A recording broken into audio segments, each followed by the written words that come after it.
Halo semuanya, jumpa lagi dengan saya Tracy. Saya tinggal di Swiss sejak 2001 dan memiliki 3 orang anak. Ada subscriber saya yang meminta untuk sharing tentang pendidikan di Switzerland.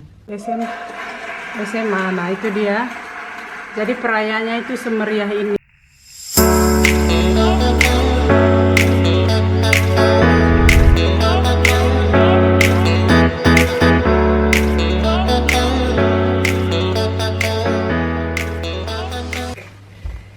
Ada subscriber saya yang meminta untuk sharing tentang pendidikan di Switzerland. Tentu saja dengan senang hati karena saya sendiri sangat mengagumi pendidikan di sini. Sejak anak-anak saya duduk di bangku sekolah, saya banyak mengikuti perkembangan pelajaran mereka dan dari situ saya merasa kagum. Saya rasa pendidikan di sini lebih challenging daripada di Indonesia. Betul, anak saya melihat saya tidak percaya. Oke, saya sudah membuat sketsa seperti ini tentang pendidikan Indonesia dan Switzerland. Sejak saya injak kaki di Switzerland, saya selalu membandingkan apa baik buruknya antara Indonesia dan Switzerland. Dan tentunya buat teman-teman yang sudah pernah merantau juga pasti juga akan melihat apa baiknya di luar negeri. Oke, saya sudah membuat di sini tulisan tentang bagaimana sistem pendidikan Indonesia yang umumnya kita ketahui ya, tetapi tetap saja saya bahas lagi, yaitu dari TK kita ke SD, SD SMP, SMP ke SMA atau sekolah kejuruan, lalu bisa kerja atau ke universitas lalu kerja. Jadi lebih fleksibel atau lebih teratur seperti ini. Nah, ini sistem pendidikan di Switzerland.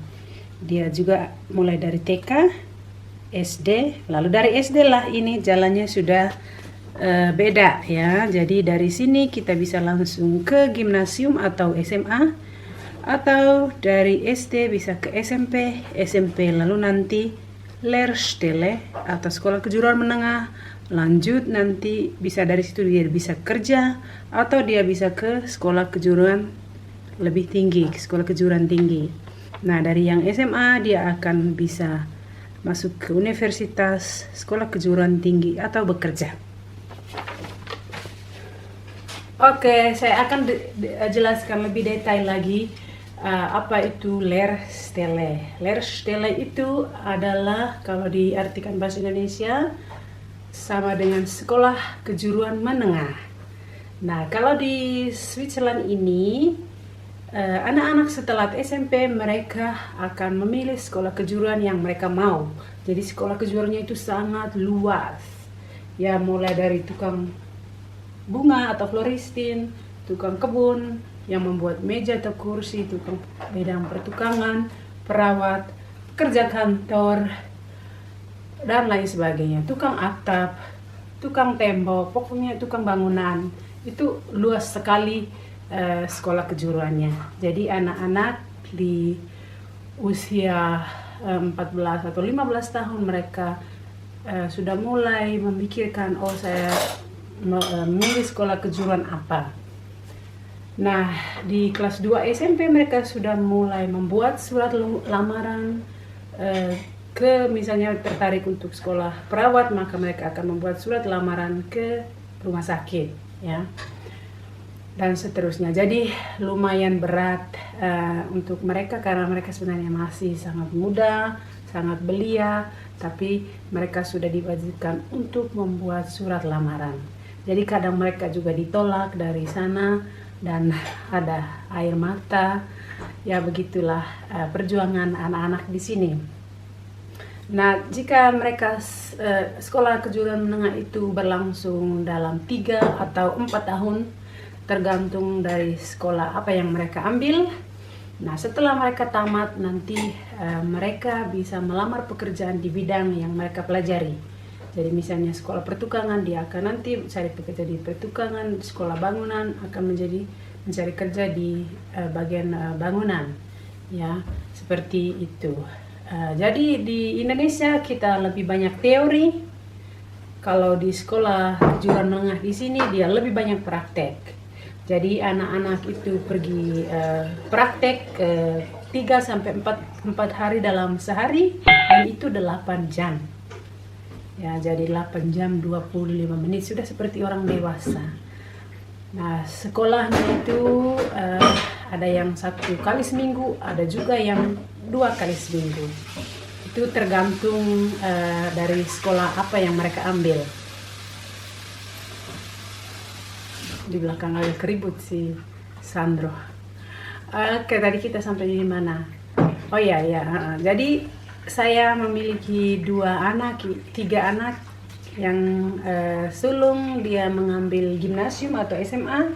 Yang kedua si Nona dia memilih jurus sekolah kejuruan menengah atau leerstelle bagian perhotelan. Jadi saya perkenalkan, ini keluarga saya. Kalian lihat, ini si sulung, si Nona, saya, si bungsu, dan suami saya. Inilah keluarga saya.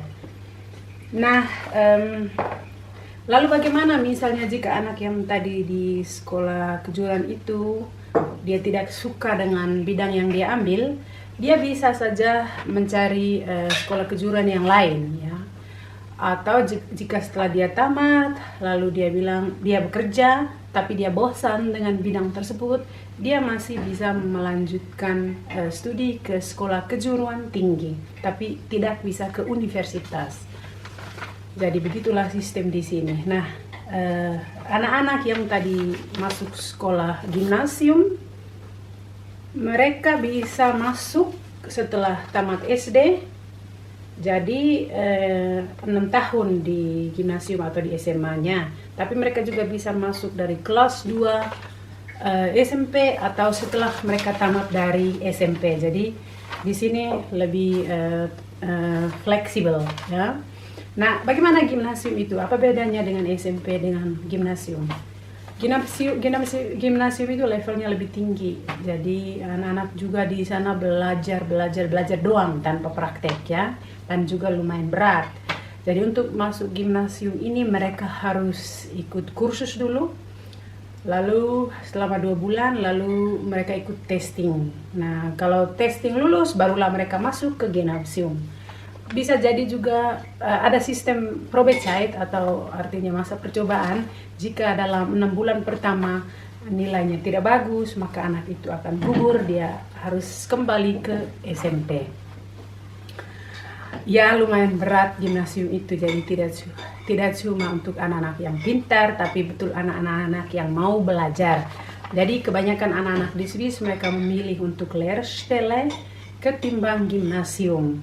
Ya, karena di situ memang sangat berat, ya, pushnya sampai banyak anak-anak juga yang burn out, sampai mereka melarikan diri ke drugs atau ke alkohol, ya, saking beratnya. Jadi bukan untuk anak-anak yang tidak kuat mentalnya, dan juga bukan untuk anak-anak yang cuma didesak oleh orang tuanya untuk masuk gimnasium atau SMA.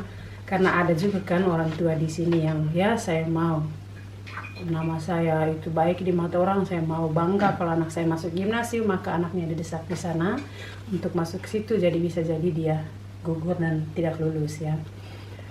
Begitulah sistem gimnasium. Jadi seperti anak saya yang sulung, dia mulai masuk ke gimnasium, ikut testing gimnasium pada saat dia kelas 2 SMP, karena dia belum siap untuk memilih sekolah kejuruan, karena dia belum tahu mau sekolah kejuruan apa.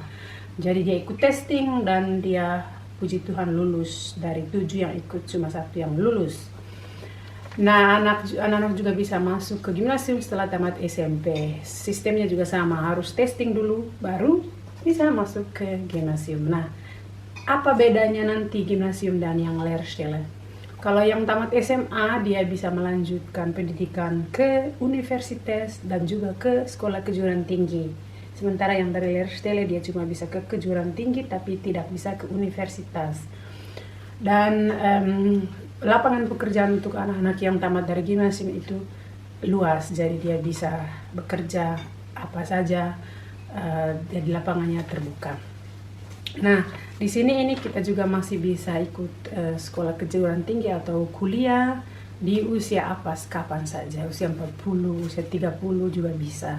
Hanya sebagian yang ada batasan usianya. Ya, begitulah sistem pendidikan di Swiss. Jadi, mungkin dulu kita pernah dengar istilah atau masih berlaku sampai sekarang, long life education. Jadi itu benar, orang di sini suka sekali melanjutkan pendidikan atau mengambil kursus, entah itu kursus bahasa, kursus menjahit, kursus memasak, atau kursus fotografi. Banyak sekali tempat-tempat yang menyediakan kursus seperti itu. Jadi terbuka untuk siapa saja, yang penting kemauan ada. Ya, semoga penjelasan saya ini tadi berguna bagi yang butuh. Dan jika kalian ada pertanyaan atau ada request mau diangkat tema apa, jangan segan-segan untuk menulis di kolom komentar.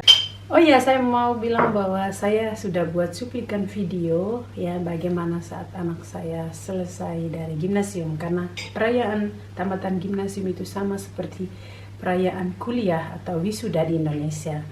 Jadi mereka juga harus buat skripsi ya setelah mereka tamat dari SMA, dan skripsinya itu tidak main-main, itu 50 halaman, dan bukan seperti di Indonesia kadang kita mengcopy skripsinya kakak kelas.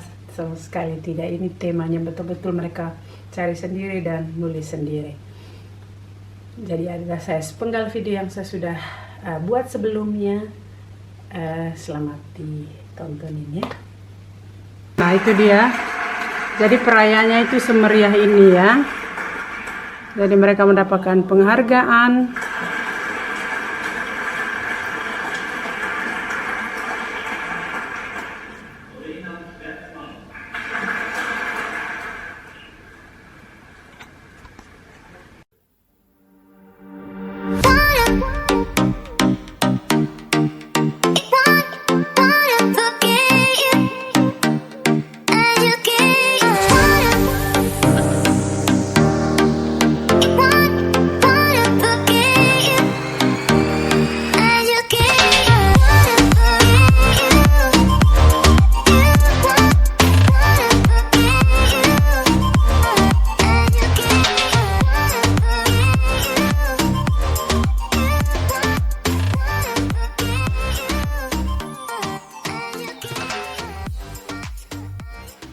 Demikianlah tadi sharingan tentang pendidikan atau Ausbildung di Switzerland. Semoga bermanfaat dan menjadi informasi yang berguna buat yang membutuhkan. Terima kasih sudah menonton Tracy Swiss Vlogs dan sampai jumpa.